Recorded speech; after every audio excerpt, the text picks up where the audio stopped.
times he had told to me. Why? Because I am a senior leader in a Congress party. Okay. First of all, my career, ఒక తండ్రి తల్లిదండ్రులు చిన్న పిల్లానికి ఒక స్కూల్లో join చేస్తారు. Start first second nursery UKG LKG అని చెప్పి Congress UKG LKG after 10th intermediate degree PG PhD.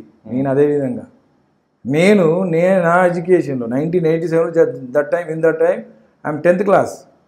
నేను జగిత్యాల టౌన్ ఎన్ఎస్యూ ప్రెసిడెంట్. ఇప్పుడున్న మంత్రి గారు పొన్నం ప్రభాకర్ గారు మా కరీంనగర్ ప్రెసిడెంట్. ఆయన ఓకే కరీంనగర్ ప్రెసిడెంట్. అప్పుడు ఇవన్నీ లేకుండే. అదేవిధంగా ఒక క్రమశిక్షణ గల నాయకునిగా కార్యకర్తగా మన జీవన్ రెడ్డి గారి నాయకత్వంలో నేను 1వ తరగతి 2వ తరగతి ఎట్లయితే చదువుకున్నానో అదేవిధంగా NSUI youth Congress Seva Dal INTUC state district Congress party vice president ఇలా స్టేట్ కాంగ్రెస్ పార్టీ సెక్రటరీ. అంటే ఇది దశల వారీగా ఒక వ్యక్తికి ఒక జ్ఞానం చదువుకుంటే ఊరికి నీకు రాలేదు కదా, మరి ఒక స్టెప్ బై స్టెప్ ఆ రకంగా నేను వీడికి వచ్చినట్టే బికాస్ ఆఫ్ జీవన్ రెడ్డి. ఎందుకంటే నాలో ఉన్న టాలెంట్ ఆయన గుర్తించాడు. నాలో ఉన్నటువంటి టాలెంట్ ఆయన గుర్తించి నన్ను ముందుకు తీసుకుపోయే ప్రయత్నం చేసింది తప్ప ఇంకోటి ఏం లేదు. ఒకటి యాడ్ చేస్తా, అంటే పొన్నం ప్రభాకర్ గారి గురించి మాట్లాడినారు. అతను ఇవాళ ఎమ్మెల్యే మంత్రి పొజిషన్ ఉన్నారు. మరి మీరు ఇంకా జగిత్యాల వరకే ఆగిపోయినారు. ఒకటి మీకు చొప్పదండి నుంచి పోటీ చేసే అవకాశం కూడా వచ్చింది కాంగ్రెస్ పార్టీని. ఓకే, దాన్ని ఆపింది కూడా జీవన్ రెడ్డి గారే అని కొంతమంది అంటున్నారు. అది తప్పు సోదరా. అంటే ఎమ్మెల్యే పోటీ చేయడం అనేది ఆషామాషి కాదు. ఈరోజు ఒక కౌన్సిలర్ పోటీ చేయడం అంటే దాదాపు 15-20 లక్షల రూపాయలు అవుతున్నాయి. అవును, ఒక ఎమ్మెల్యే పోటీ చేయాలంటే కేవలం అంటే నేను ఎందుకు అడుగుతున్నా అంటే మీకు అంటే నాకు ఇంత గుర్తింపు వచ్చింది, ఒక్కొక్క స్టెప్ ఎక్కుండా వెళ్ళినాను కదా. Yes you are exactly your right. మీ క్వశ్చన్ నాకు ఆనందం చేసి నా జవాబు కూడా మీరు వింటలేరు అనేది. డబ్బు కూడా సమకూర్చుకోవాలి.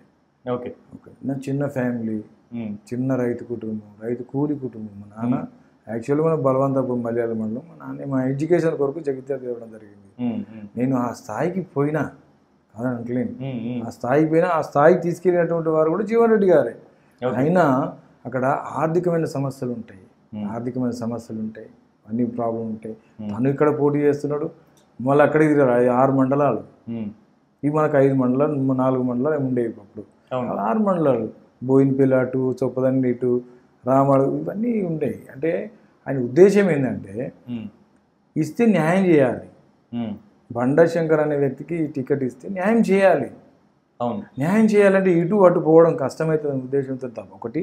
ప్లస్ ఆర్థికమైనటువంటి సమస్యలు ఉన్నాయి కాబట్టి అందులో తప్ప కదా, ఇంకోటి అదర్వైజ్ వేరే ఏం లేదు.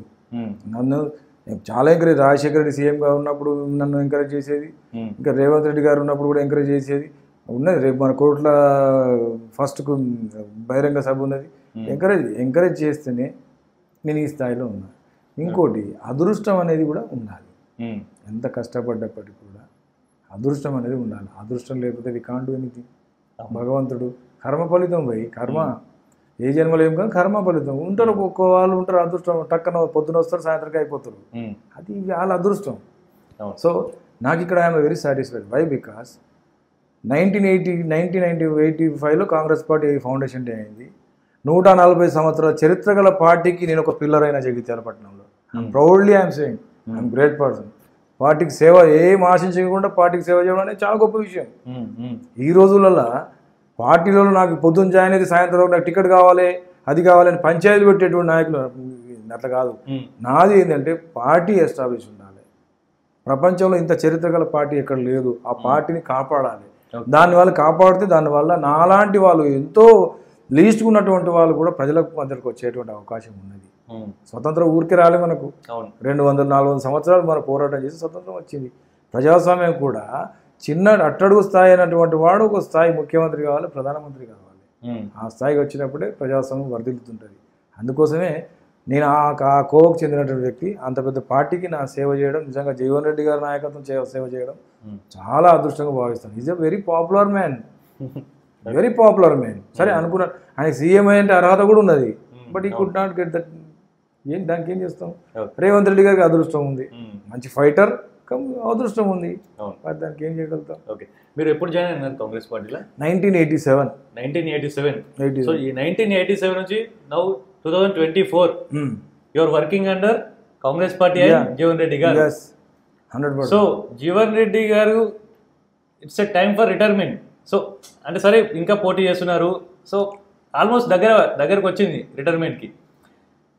అంటే మీరు ఇంకా రెడీగా ఉన్నారా? ఆల్రెడీ మీరు 1987 అంటున్నారు, ఇన్ని సంవత్సరాలు చేస్తున్నారు, ఇంకా రెడీగా ఉన్నారా? నెక్స్ట్ వాళ్ళ కొడుకు వచ్చినా వాళ్ళ కొడుకు కూడా సేవ్ అయ్యడానికి రెడీగా ఉన్నారా? ఓకే, ఫస్ట్ మీరు రిటైర్మెంట్ అంటారు కదా, ఇది నాకు ఇంత ముందు చెప్పినా ఇప్పుడు చెప్తున్నా. There is a no retirement in politics. Okay, there is a no retirement in politics.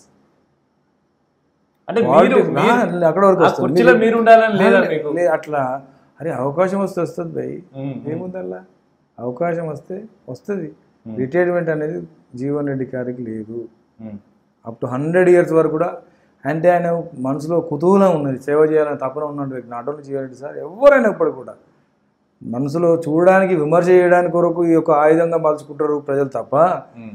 చెప్పండి, ఇప్పుడు నేను మళ్ళీ ఒకసారి రిపీట్ చేస్తున్నా, ఇదే అరవింద్ గారు ఇదే బాజిరెడ్డి గారు ప్రచారంలో వెనుకబడ్డారు. ఎందుకు వెనుకబడ్డారని మిమ్మల్ని అడుగుతున్నాను నేను.